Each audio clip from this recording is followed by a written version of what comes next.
This is the current federal tax developments for the week of December the 4th, 2023. Current federal tax developments is brought to you by Kaplan Financial Education and by your state society of CPAs. I'm Ed Zollers, and we're doing this update here again today from Phoenix. We're going to talk about a few things that have happened here recently, a bit busier week than we've had recently. First, we're going to look at the fact that FinCEN has finalized the extension of the due date for the initial beneficial ownership interest reports for entities created in 2024. We had discussed the proposed extension a few months back, basically about 2 months back, and FinCEN made that official this week. We also have a tax court ruling this week on self-employment tax for individuals who are limited partners under state law. The court held that they are not automatically covered by the exemption from self-employment income found in 1402A13. And we'll discuss why the court decided that the term used in that section does not automatically bring in a state law limited partner, and how that impacts decisions in cases that involved LLCs, LLPs, and the like. We're also going to talk about the Office of Professional Responsibilities release of a due diligence alert to practitioners on FBAR filings. We'll note as well the IRS announced this week the date for the annual business modernized e-file shutdown. That happens every year in December, so we now know the date and time for the shutdown this year. We have the IRS denying a request for automatic accounting method change late election relief, and why, in this case, even though we've seen the IRS grant such relief at other times in the past, maybe speculating the reason why this one did not get approved. And finally, we'll take a look at the tax court interpreting provision added by Congress in 2021 to decide what Congress meant by having basically a tax court filing locations inaccessible on the date a petition is to be filed. We'll talk about how that broke in a taxpayer-friendly direction this week from the tax court.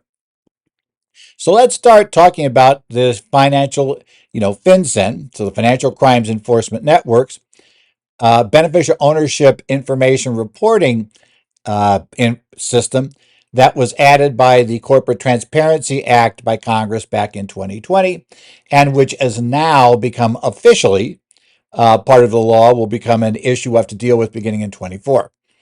This was the FinCEN's attempt to give us some breaks for entities that are formed in 2024. Now, as you may have been aware, under the law Congress passed, the original due dates for the initial reports would have been January 1st, 2025 for an entity that was in existence as of December 31st of this year. But then for any entity formed after December 31st of 23, the due date for the initial report would have been 30 days after the entity is recognized by the Secretary of State or equivalent office in the state in question. Now, there had been some complaints that, first thing is that's an awfully short run. That means an entity that comes into existence at the end of 23 and has the Secretary of State recognize it before the end of the year ends up being able to wait till January of 25 to file its report, at least January 1st of that year, while an entity that's formed a couple of days later would be filing their report in early February. Well, FinCEN decided that, okay, for 2024, this initial year, we're going to push that due date back by 60 days. So it will be 90 days. Now, the proposed rule said that would be for 2024 only. We get to 25, it would be 30 days, and essentially no other change. We'd go to the strict law 30-day rule, beginning with entities that are formed January 1st, 2025 or later. A lot of comments came in that suggested that should be changed, that there should be this longer period to file the initial report should be granted more generally, maybe even permanently by the, in essence, in this situation. But FinCEN rejected that. They decided, nope, that's not what they're going to do. Now, doing this, so we have essentially the proposed rule enacted with no change. So bottom line, entities that are formed prior to the end of this year, still have to January 1st of 2025 to file that initial report. Entities that are formed in 2025 or later will have 30 days from the date they're recognized. That's also no change from what we had before, but only for entities formed in 2024. So that is that the Secretary of State of the relevant state, or the equivalent to the Secretary of State, who handles this sort of registration, when they either formally notify the entity that they've been recognized, or they effectively make it a public record at that point, they put it on their website, that you would have 90 days now instead of 30 days. Okay, so that's it. They've also now updated their materials, which they have online at www.fincen.gov/BOI. And that's where they have information, some summary information, some various handouts you could give to clients, a 56-page publication. All of these things now have been updated to reflect the 90-day deadline for the filing the initial report for those entities that are formed in 24. They also updated their FAQs on that page. So all of that did get updated at that point. And that, as I noted, will include that 56-page small entity guide. We'll, get that into the mix as well. So in any event, we now have that. The downside of this is this would have been the perfect place for FinCEN to have granted more, broader relief. You may remember that the AICPA and all the state CPA societies had signed a letter requesting that FinCEN delay this program by a year. Had they been going to go down that path, I would have thought this was the perfect place to do it. But right now, we don't see any such relief coming, and we are now within a month of the date. In theory, we're supposed to be able to start filing these reports. And probably with this 90-day rule, we're essentially within 4 months of the date that the first actual filing will need to go in. So keep your eye on this thing. There may still be developments, but yeah, it looks like we might end up having to do it. The next case is a pretty interesting one, and one that I'd had some ideas on going way back. The concept here, and this is Soroban Capital Partners LP et al. Versus Commissioner. And this is case number, a reported tax court case, 161 TC number 12. It was released on December 28th of 2023. And this is the first case where the tax court had to determine if somebody was a limited partner under a limited partnership formed under a state's limited partnership statute. So literally, it is what's defined as a limited partner under state law. Does that automatically mean they qualify to be treated as a limited partner? And this term will become big in the opinion, as such, which is a term used in section 1402A13.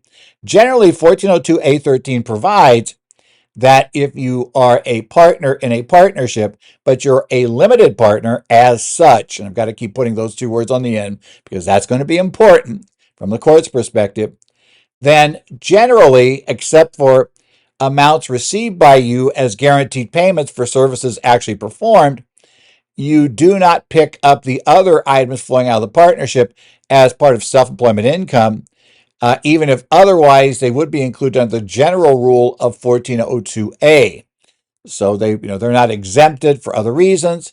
They're just like, you have an operating business and the flow-through income is subject to SC tax generally if you are a partner in a partnership, but there's the special limited partner rule at 1402A13.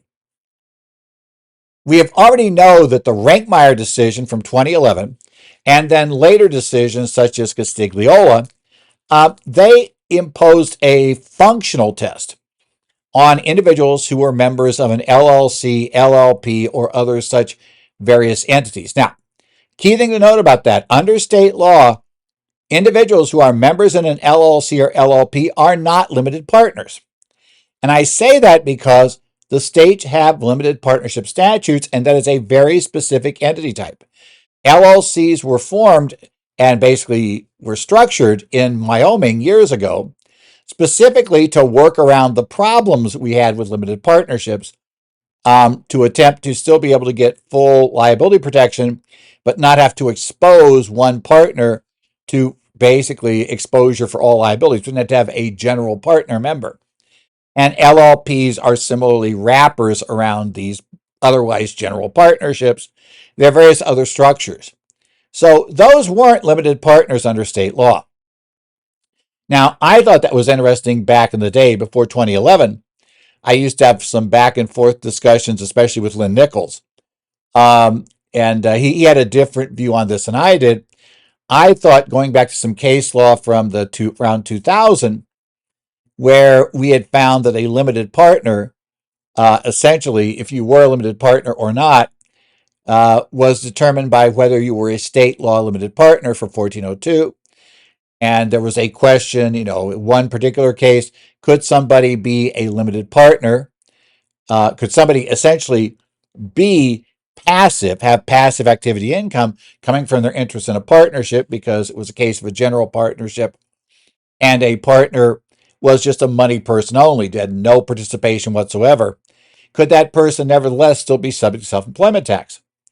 And the court had said, I understand you're not doing anything. You're acting like a limited partner.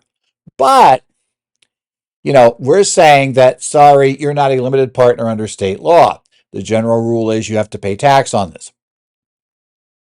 So I had kind of argued based on that my concern at the time was that and we did have the IRS and the regulations. They attempted to get out what were referred to as the stealth tax regulations by then Speaker Gingrich, where they had attempted to impose a functional test on everybody, whether it was an LLC, LLP, etc. And Congress, of course, told them not to do that for a year, then forgot they said anything about it. But we never did get regs out on that. So my concern was that LLC members, since they weren't limited partners by definition, and the general rule under 1402 is that partners pay self-employment tax on trade or business income that's not otherwise excluded under 1402A's various list of potential exclusions, that, if you were a money member of an LLC, you might get stuck with SE tax if we go down this path. Now, Rankmeyer and Castigliola impose what's called a functional test. The question is, what do you do inside the partnership? Are you in there working? Because they determined that what Congress was after back when they put 1402A13 in was going after partners who weren't really doing anything in the partnership, but ended up getting their interest trying to qualify for Social Security. That was the whole point of it. So they decided that had Congress had LLCs existed at that time and all these other various LL entities existed at the time, that Congress would have included them as part of this because their concern was with being able to invest and not do anything. So, they would have used a functional test there. Well, if you're an LLC member, but you're actually active in the entity, that would have been subject to self-employment tax, right? They would have made that distinction because they weren't concerned with the mere fact whether or not you were liable for debts. That wasn't really the issue. The issue was, were you doing anything? Now, that's all well and good, but now the question comes up, okay, but let's say that Rankmeyer, instead of being an LLP, let's say Rankmeyer had been a limited partnership, or Castigliola had been a limited partnership. Could they have escaped self-employment tax? Or Castigliola especially, because it would have been very much structured like what we're going to have in this case, where they pay out guaranteed payments to the various partners and they pay SE tax on that, but they're not paying SE tax on the flow-through income, right? So in this case in question, do we have that? Would limited partner status have changed it? Because we saw that old law that said limited partner for 1402 was whether or not you were a state law limited partner. Now, I admit the context it was used in was where somebody was trying to get out of paying SE tax and they weren't in a state law limited partnership. But still, essentially, if that's a definition, that's a definition. In this case, the partnership was a limited partnership under state law. In this case, state law would allow partners who perform services for the partnership to be treated as limited partners. That was not a disqualifying event for limited partner treatment. And that's also a change that occurred even by the time of the stealth tax regulations. We had some states that had modified their limited partnership laws. And in essence, various people were trying to use that structure, therefore, to escape self-employment tax by having a structure very much like we have in this case under Sarabin Capital. Okay.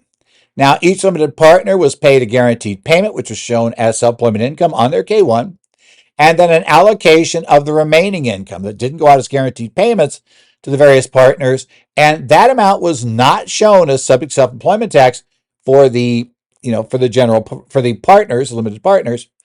And the general partner was, as is quite often the case, basically an LLC or equivalent of an LLC, so essentially with very thin capitalization. So effectively, nobody was liable, but we did have this particular structure. Now, the tax court spent a lot of time on this term as such. Turns out as such was a big thing to them because the actual section 1402A13, rather than referring to somebody who's covered by it as a limited partner, says limited partner, comma, as such. Our question then becomes, what does as such mean? And the court does point out that when you're analyzing the text of a statute, you are certainly to attempt, if at all possible, to give meaning to every word. It is assumed that Congress had some reason of saying limited partner as such instead of saying just limited partner. And that's what they turned their attention to. And what they decided was that as such means a partner cannot merely be a limited partner in name, but they must be a limited partner as the term was understood back when this part of the law was passed. This could be really interesting on appeal, let's say that. So therefore, right, so because of that, even though you have a limited partnership, the state law recognized as an LP, you still must apply the functional test as was true in Rankmeyer and Castigliola.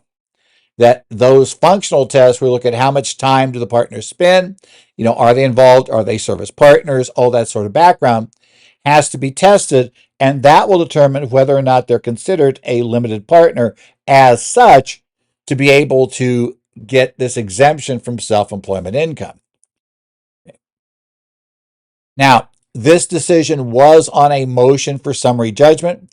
Because of that, the court didn't decide in these facts whether these partners were actually going to be considered to be, self-employed or not. They're going to be considered limited partners or not. That's to be discovered in a later case, but it probably doesn't look good. That said, I'm kind of thinking that there's a really good chance that we're going to find that this is going to be on appeal. It may or may not be upheld. This will be very interesting to watch. I also wouldn't be surprised if you might even be able to get the Supreme Court to take a look at this, in essence, to do this once and for all. Now, my concern is back to my concern I had back before Rankmeyer. If a decision comes down from the Court of Appeals or the Supreme Court that says literally, nope, limited partner for 1402 means you must be you're a limited partner under state law. If that's the true meaning of that term, then we're back to potential problems for LLCs and LLPs. That, the money people there may very well get stuck with SE income if courts were to rule it's automatically how you have to follow this. So that suggests that since I doubt the Supreme Court will want to do that, my guess is we're going to see a more nuanced, or maybe the Supreme Court does and says, Congress, this is your mess, clean it up, and force them to come up with some of their own definitions. But it would be something to watch. Certainly currently, there definitely are other cases moving in different areas of the country on this issue. Whether this will slow those cases down or whether people push forward is open. And also whether this gets appealed is an open question. But it is a decision that Congress had, and you should keep that in mind, especially if you have been using the theory that, well, we formed a limited partner under the laws of our state, limited partnership, And so because of that, even though we have these people performing services for the partnership, it's no problem. We can still get them out of SE income on their flow through income. Yeah, you're going to want to reread this case and see where you go, because as a reported tax court case, as it stands right now, unless it's taken up on appeal to the Court of Appeals, your client's going to get this decision if they go to tax court. As a reported case, that's the way that works. So be aware of that background. On the 29th of November, the Office of Professional Responsibility issued a alert. So an alert from the Office of Professional Responsibility in issue number 2023-12, which came out November 29th, entitled Practitioner Diligence Obligations and the Report of Foreign Bank and Financial Accounts. FBAR discussed what you as a practitioner must do. And they specifically talk about this even if you are somebody who is not going to prepare the FBAR report. Maybe you feel you're not competent to do so, which they do say you have to be sure competent to do so if you're going to prepare the report. Maybe just choose not to do them. But if you're preparing the 1040, OPR believes you have an obligation to step forward and do something about this as well. So they said, as part of your return preparation, you should inquire of clients about such accounts if you're engaged to prepare their income tax returns. Do they have foreign bank accounts? Well, part of that is obviously because the income has to be reported anyway, so that's part of due diligence for the return. But you also have that question on the bottom of Schedule B, which asks them, do they have to file anything? And we should point out, we've discussed them here a couple of times, that there have been court cases where if that's checked, they don't need to file these things. The mere fact that somebody signed off on a return, the client does, that had the Schedule B questions checked saying we don't need to file FBAR, that's been considered willful failure to file the returns, because the theory was the client's responsible for what's on there. So yeah, you probably absolutely need to inquire of the clients if they have these accounts, and and what you need to do, and explain the FBAR rules to them, that it also doesn't matter if the account's not theirs. If they have signature authority, they still have to report these accounts on FBAR. Now, when you ask the client, they do point out under the knowledge requirement that generally you're allowed to accept it. If a client says, I have no bank accounts outside the United States, I have no financial accounts outside the United States, you're allowed to accept that statement unless you become aware in any way, shape, or form that the answers are incorrect, or maybe incorrect or incomplete. And if so, you need to do more inquiry in that area. And as always, if you do determine that they have unfiled forms from the past, which you could, you're going to have to inform them of the risk of noncompliance and steps that could be taken going forward to solve the problem. And again, it doesn't matter that you're not engaged per the FBAR. You don't even plan to ask to be engaged per the FBAR. Your requirement to notify the client per LPR still exists. And on the standards for tax returns and other documents, essentially in that case, you must advise the clients of any penalties or the ability to disclose their position to reduce such penalties. And again, while you're not obligated to prepare the FBAR reports to make that clear for the client, even though you still have to notify them of their filing requirement and the consequences of failing to do so. Now, as I said, this is important because quite often clients don't fill in the organizers and don't answer the questions. I think it is dangerous, and FBAR is pointing it out here, I should say FBAR OPR is, that if you just kind of assume they don't have a foreign bank account, that could come back to haunt you. And I say that from experience. Not that I've had it come back to haunt me, but I have many cases been surprised the clients who answer yes when I ask if they have a bank account offshore. It's not always been people, you might think if somebody was, let's say, they immigrated to the U.S., they've got family back in wherever they were originally from, then you might say, okay, that's not that unusual. Mom, dad, they want somebody to be able to sign on the return, sign for the checking account or whatever. So yeah, they might have that. Or they go back there every so often, so it's just easier to have, to have a bank account in euros, just to handle anything you're going to pay during the time you go back there to visit family. So, you might expect that, but sometimes out of the blue, you'll get a client that doesn't appear to have any connection with anything offshore, but they somehow have a foreign, financial account that needs reporting. So, yeah, you want to check into that. On November the 30th, the IRS, in the quick alerts for tax professionals, sent one out entitled Business Modernize E-File Production Shutdown. And this is the shutdown dates that come into play every year for IRS's Modernize E-File. Now, you may remember we already had the individual shutdown. That's a done deal. It's been done for a while, right? We lost that back in mid-November, that you can't file individual electronically filed forms at this point, and you won't be able to do those until they reopen for individual electronic filing, which probably comes in the latter part of January of 24. And that's somewhat up to Congress, because the bottom line is Congress needs to, are they going to change the law? And also, probably, are they going to fund everything? That could also be a problem that could hit us for when we can get e-filing up and running again. So we'll have to take a look at that. But for business returns, you still can submit those. So if you want to submit a business return, you can still submit electronically. And that's not that unusual. The problem with business returns is, as you should know, they have fiscal years quite often. And so it's not like the individuals where, yes, you could have a fiscal year individual, but the reality is that fiscal individuals are rather rare. And so it's not going to affect many people. But fiscal year business entities are really, really pretty normal.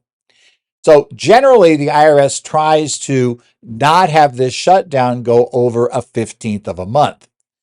But because there is time they need to redo the computers, they can't avoid one potential problem, which you need to be aware of. The real problem is extended trust returns or estate returns, more estate than trust, on income tax returns. There, the problem is electronically filing that 1041 becomes a bigger problem, because remember, there will be one of those, a set of those fiscal year there that's going to come due on basically December 31st. I think it is if you have a March year end, right? We'll kick you back to December 31st. Yeah, makes sense, because that's 3 months after, what would have been the normal year end, which is September 30. So that's it. So they're going to stop accepting electronically filed returns, basically, the requests, sending them up at 11:59 a.m. Now be careful, we've got a.m. and p.m. in play for two different things here. Eastern Time on December 26, 2023 for empty returns. That's somewhat interesting because obviously they're going to be closed for the 25th. So they will, so they're closed. Obviously, they'll still accept electronic on the 25th. But it means, everybody comes back to the office on the 26th. If you have a business return that hasn't been submitted yet, and you're trying to get it submitted there before the close down comes, you need to make sure you beat 11 noon, basically 11:59 a.m. Eastern Time. That means, for instance, for those who are in the West Coast, right, you're in the Pacific time zone. Well, that means you basically have to have it in by 8:59. And if you're in Hawaii, well, you better be a real early riser, because you're going to need to beat 6 a.m. to have it submitted on time. So you get it processed. You're probably going to go back to paper filing. If not, if you have a due date that won't be done before we get back and up and running again. Now, they will keep sending acknowledgments for another 12 hours. But any acknowledgments not received by 11:59 p.m. on the 26th will not be available until MEF reopens for 2024 filings in January. Now, it's kind of interesting, and there's not much guidance on what happens if you submitted it, and for whatever reason, they don't get around to publishing and returning the acknowledgments of acceptance. So you submit it just before it closes down. The acceptances don't get generated. So even though you check in 11:59 p.m. on the 11:59 p.m. Eastern Time on the 26th, you still don't have an answer as where it's accepted. Since the return is not really filed until accepted, it's kind of an interesting mess about whether do we just, are we allowed to just wait until January, right? Whatever date then to see if it got accepted. If it's rejected, do we still have the same time to fix it? I don't know. I haven't had that problem because I haven't had anything that goes over that date, but it is one that's theoretically interesting to think about. Next up is a PLR 2023-48007 issued on December 1st. And this is interesting because the IRS in this private letter ruling denies the taxpayer's request for an extension of time to file for an automatic accounting method change.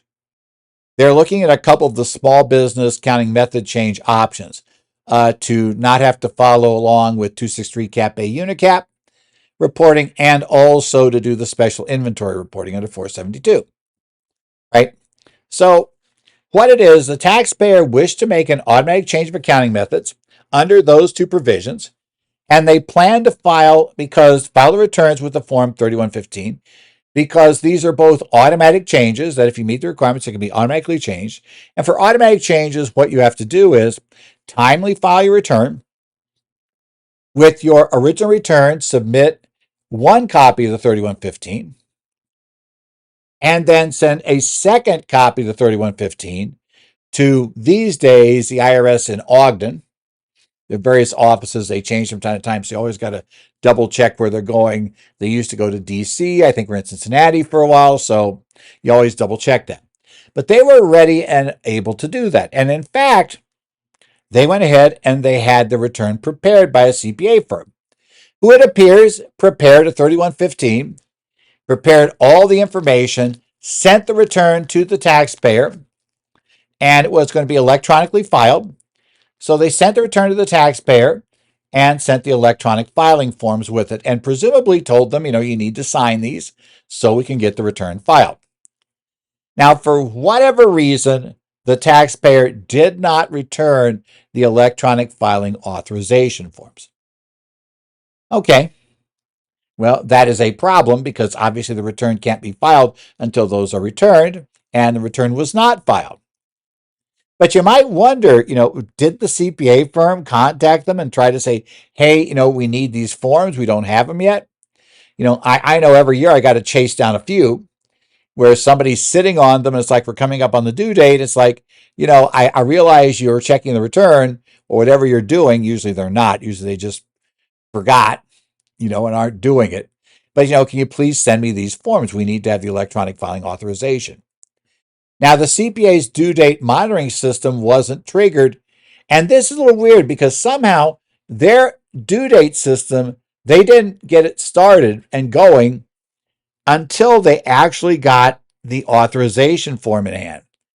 My guess is, all they tracked was if they had submitted the return, did they make sure they got the rejects, right? Did it get accepted? Did it get rejected? So for whatever purpose, right, the CPA firm didn't have anything that was flat telling them, hey, these guys are coming up on the due date and they've not yet submitted their form, and that's a problem. So, that was an issue that we had. Now, the manager who handled much of the client's work left the CPA firm employment before the due date. The remaining people at the firm assumed that the return had been properly handled. Of course, it hadn't. That was our big problem, right? Nobody done that. So I guess the assumption probably was that this was a manager in the firm, that they had handled the client's work, and I suspect in the past they had babysat the client and were used to calling them and getting that signed form back. Well, this manager left the firm. A lot of people have been leaving the CPA firm in public accounting, right? Tax work, it's gotten a little bit crazy over the past few years, and a lot of people have gotten burned out. So whatever, this person leaves. But it appears nobody actually went and checked to make sure that, all of this stuff been handled. Everybody just assumed it had. And of course it had. And they also noted that, and they claimed in their request for relief, they told the IRS about all these things. And then their request for relief, they also noted that both the client and the CPA firm's operations had been disrupted by the COVID-19 pandemic, including, requirements or use of remote work, requirements or strong suggestions that they have remote work. In most cases, CPA firms were considered essential. So generally, at least in the tax realm, they obviously could have continued to work in the office, but we all know there were strong suggestions you don't, and there were, various disruptions. So all of this was disrupted, and for all those reasons, we believe that we should be allowed a late election. Now, one problem was they did notice the error, so it was before the IRS noticed it, but they waited nearly a year, it appears. Now, the PLR is not clear. Are they saying it was a year after it should have been filed, or are they saying they waited nearly a year after they discovered the problem? That's not totally clear. The latter would be more concerning than the former, because it's possible they wouldn't have found out about it until just about a year. But in any event, it appears the IRS believes they delayed or they reapplied too late. And that was part of the problem, okay? Now, what happened here, generally to get relief for a late filed election, if you don't meet one of the automatic criteria, there is what's called the 6-month rule, where if you file, let's say, an election, there's some election that should have been filed with a return. It is established by regulation, not by the code, or actually in this case, either one. And let's say you filed the return timely. So you filed it, you didn't go on extension. And then later you discover that, oh, we should have made this election. As long as you discover that prior to 6 months after the original filing date, the original unextended filing date, the fact that you'd already sent a return in doesn't mean you can't make the election. You're allowed to make the election following the requirements in the regulation during that 6-month period. So obviously, and you don't need to be in a position to do a superseding return. Some people, of course, get really worried about that and saying, wait, it's not, you don't need to keep superseding. It's probably not a bad idea to file an extension and be ready to do superseding, because certain other things you can do. And there are some elections that have to go in by the due date of the return without extensions, the various other things in the play, and some odd things. Yeah, basically, it's a little bit more interesting, but you don't really need to worry about, in this case, the fact you didn't go for an extension. You don't need a superseding return to do it. But if you don't have that, then there's some called 12-month elections. This is a much more limited set of things, right? The 6 months covers everything. The 12 months covered a very limited list. One of the key ones there is a 754 election for a partnership. And there's so long as you do it within 1 year of the extended due date of the partnership, of the original return, then basically you can get automatic relief. And the nice thing about the two automatic relief provisions is you don't need to apply for and pay for a private letter ruling. Now, if you fail both of those, these guys did, they were outside of all their potential areas to make this work, then what you have to do, is prove that A, you acted reasonably, you were reasonably good faith, you acted reasonably and in good faith.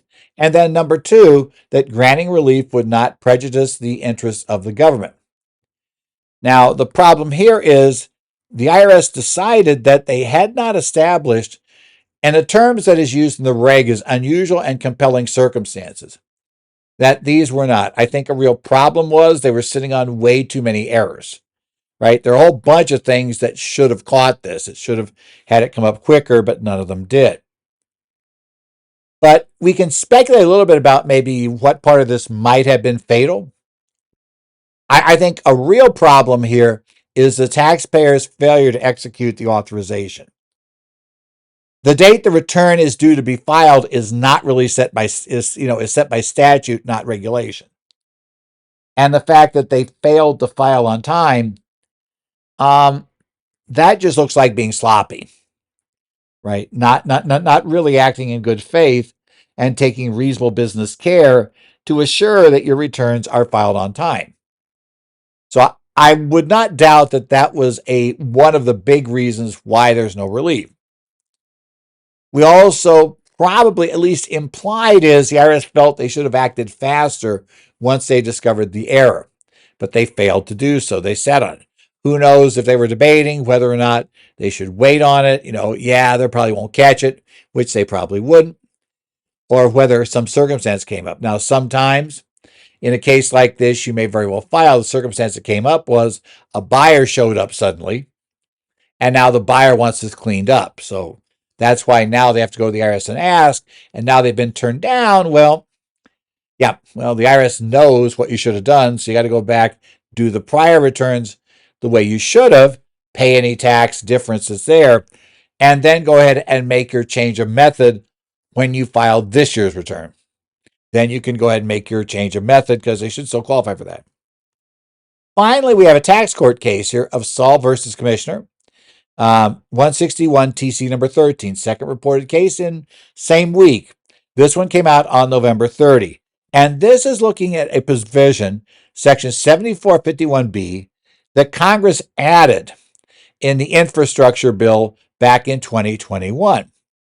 And this relief said there'll be time filing relief for a petition filing with the tax court if the filing location is closed, tax court filing location is closed on the due date for when they're going to file in. Now, in this particular case, we're going to have to ask a question.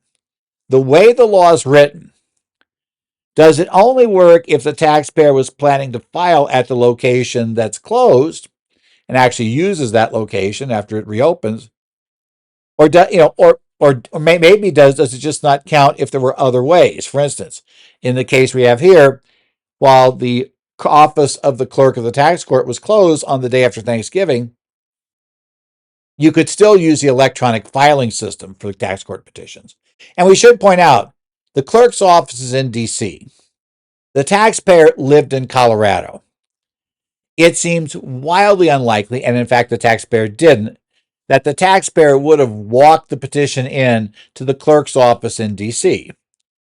So, all these reasons suggest that really had no impact on them being able to timely file. But do they still qualify for relief? Now, as I noted, the 90-day period ended on the day after Thanksgiving in 2022, and the building the tax court clerk's office was in was closed on that date because most businesses, don't open. So there was nobody at the clerk's office on the day after Thanksgiving. And while that's not a federal holiday, the reality is you couldn't get to the clerk's office on that day, right? My guess is probably it's a building. Maybe, they may not pay for the security staff on that day to be down there to clear people coming in. I have no idea what the structure is, but in any event, the clerk's office was closed on that date.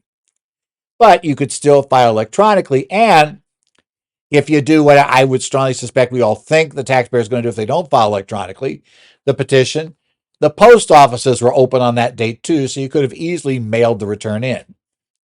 So that raises part of our question. So because we had those other options available, essentially, do we really get this? Because you're supposed to get an extra 14 days if the filing, if a filing location is closed, you're supposed to get an additional 14 days. So it's a nice extension. And this taxpayer mailed their petition in after after basically the due date, the Friday after Thanksgiving, but well before what turns out to be a 15-day period expired because of other pushbacks in it. Well before the 15th day expired, the taxpayer had actually gotten the petition in the hands of the tax court. Now, the IRS kind of argued, but I think nobody really argued this very much. It's kind of interesting, but essentially, the petition had been filed late, right? And there's no question it was filed after the date that the petition, that basically the 90-day letter said he had to file a petition by, and that therefore they said, look, it's late, you have no jurisdiction. The taxpayer did not object to that either, which is really interesting. But the court noted that they had this new rule. And with the just specific facts of this case, that the 90th day fell on the day after Thanksgiving, which was the day the clerk's office was closed, the tax court took this as an opportunity to take a look at that in a little more detail. And what the court found was the closings of the clerk's office was enough to trigger the extended period to file. It was not filed late. The fact that electronic filing was available, right, on that day, they could have electronically filed their petition and therefore had made the filing on that date, was irrelevant. And what you find is actually the law itself, 7451B, tells us specifically that, if an office is closed, and it defines offices as the office of the clerk, which is what was closed, and, essentially the electronic filing options the tax court makes available. So it appears if either one is down, now what's going to be more interesting, especially with the electronic filing version, is what if it's only down for part of that day? Does it have to be down for the whole day, or is just a part? We still don't know about things like that, but we do know that the tax court said, at least in theory, if electronic filing was down all day, that would appear to give you the 14 days without question. And similarly, if the clerk's office is shut down for some reason on that date, you get your full 14-day additional time frame put in there. This hadn't been looked at since 2021 when it came to law, so the tax court decided to look at it in this case. So what it means is, the taxpayer is treated as having filed their petition on time, so the case can go forward. Now, this has been the Current Federal Tax Developments, brought to you by Kaplan Financial Education and your state society of CPAs. Again, you can contact me, Ed Zollers, at currentfederaltaxdevelopments.com. I also watch on the Connect sites for Arizona, New Jersey, Minnesota, Illinois, and Washington to some extent, as well as watch the discussion forum for the Idaho Society of CPAs. So otherwise, hopefully you're going to have a good week this week. I'm going to be out on the road a bit, so I'll be down there. I'll be down in Tucson this week too. For various reasons, our November dates got pushed to December, but I'll be down there talking about neat things in Tucson, full tax update course, all those other things. So be down there this week. But otherwise, I should be back on Saturday, which is in time for me to hopefully assemble up an update for the following week. So we should see you back a week from now with a new set of current federal tax developments.